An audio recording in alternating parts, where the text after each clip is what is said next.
एक घर में 3 भाई और एक बहन थी। बड़ा और छोटा पढ़ने में बहुत तेज थे।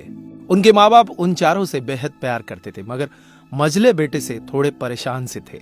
बड़ा बेटा पढ़ लिख कर डॉक्टर बन गया, छोटा भी पढ़ लिख कर इंजीनियर बन गया, मगर मझला बिल्कुल आवारा और गवार बन के ही रह गया। सबकी शादी हो गई। बहन और मझले को छोड़ दोनों भाइयों ने लव मैरिज की थी। बहन की शादी भी अच्छे घराने में हुई थी। आखिर भाई सब डॉक्टर इंजीनियर जो थे। अब मझले को कोई लड़की नहीं मिल रही थी। पिताजी भी बहुत परेशान थे और माँ भी। बहन जब भी मायके आती थी सबसे पहले छोटे भाई और बड़े भैया से मिलती थी, मगर मझले से कम ही मिलती थी, क्योंकि वह न तो कुछ दे सकता था न घर पे जल्दी मिल सकता था। वैसे वह दिहाड़ी मजदूरी करता था, पढ़ नहीं सका था तो यही काम था। मझले की शादी किए बिना पिताजी गुजर गए। माँ ने सोचा कहीं अब बंटवारे की बात न निकले, इसलिए अपने ही गांव से एक सीधी सादी लड़की से मझले की शादी करवा दी। शादी होते ही न जाने क्या हुआ कि मझला बड़े लगन से काम करने लगा। दोस्तों ने कहा, ए चंदू आज अड्डे पे आना। चंदू बोला, आज नहीं, फिर कभी। अरे तू शादी के बाद तो जैसे बीवी का गुलाम ही हो गया है। अरे ऐसी बात नहीं है, कल मैं अकेला एक पेट था तो अपनी रोटी अपने हिस्से से कमा लेता था, लेकिन अभी बात कुछ अलग है, क्योंकि अब 2 पेट है, कल और होगा। घर वाले नालायक कहते थे, चलता था, मगर मेरी पत्नी मुझे कभी नालायक कहे तो मेरी मर्दानगी पर एक बद्दी गाली है, क्योंकि एक पत्नी के लिए उसका पति उसका घमंड, इज्जत और उम्मीद होता है। उसके घर वालों ने भी तो मुझ पर भरोसा करके ही अपनी बेटी दी होगी, फिर उनका भरोसा मैं कैसे तोड़ सकता हूँ। कॉलेज में नौकरी की डिग्री मिलती है और ऐसे संस्कार माँ से मिलते हैं। इधर घर पे बड़ा और छोटा भाई और उनकी पत्नियां मिलकर आपस में फैसला करते हैं कि जायदाद का बंटवारा हो जाए, क्योंकि हम दोनों लाखों कमाते हैं मगर मझला ना के बराबर कमाता है। ऐसा नहीं होगा। माँ के लाख मना करने पर भी बंटवारे की तारीख तय होती है। बहन भी आ जाती है, मगर चंदू है कि काम पे निकलने के लिए बाहर आता है। उसके दोनों भाई उसको पकड़कर भीतर लाकर बोलते हैं कि आज तो रुक जा, बंटवारा कर ही लेते हैं।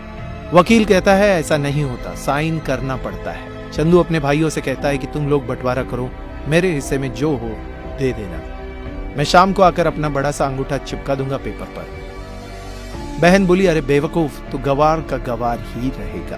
तेरी किस्मत अच्छी है कि तुझे अच्छे भाई और बहन मिले हैं। फिर माँ बोली, अरे चंदू आज रुक जा, बंटवारे में कुल 10 बीघा जमीन में से 2 भाई 5-5 रख लेते हैं और चंदू के लिए पुश्तैनी घर छोड़ देते हैं।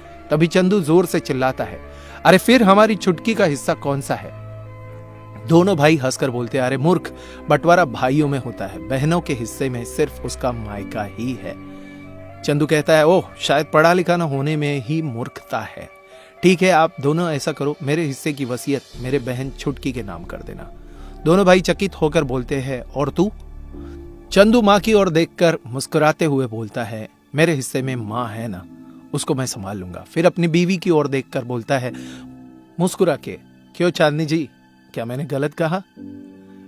चांदनी अपनी सास से लिपट कर कहती है, इससे बड़ी वसीयत क्या होगी मेरे लिए, कि मुझे माँ जैसी सासू मिली और बाप जैसा ख्याल रखने वाला पति। बस यही शब्द थे जिन्होंने बंटवारे को सन्नाटे में बदल दिया।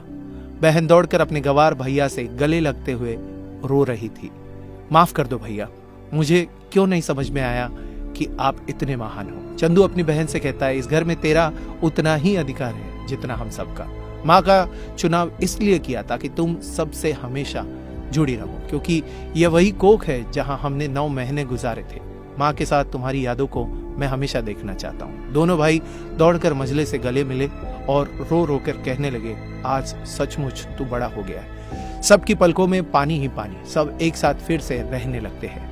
जब लोग अनपढ़ थे तो परिवार एक हुआ करते थे। मैंने टूटे परिवारों में अक्सर पढ़े लिखे लोग देखे हुए हैं। अगर आपको ये कहानी अच्छी लगी हो तो आपकी कमेंट नीचे बॉक्स में जरूर बताइएगा, और अगर ये वीडियो अच्छा लगा हो तो लाइक कीजिएगा, शेयर कीजिएगा ज्यादा से ज्यादा लोगों तक।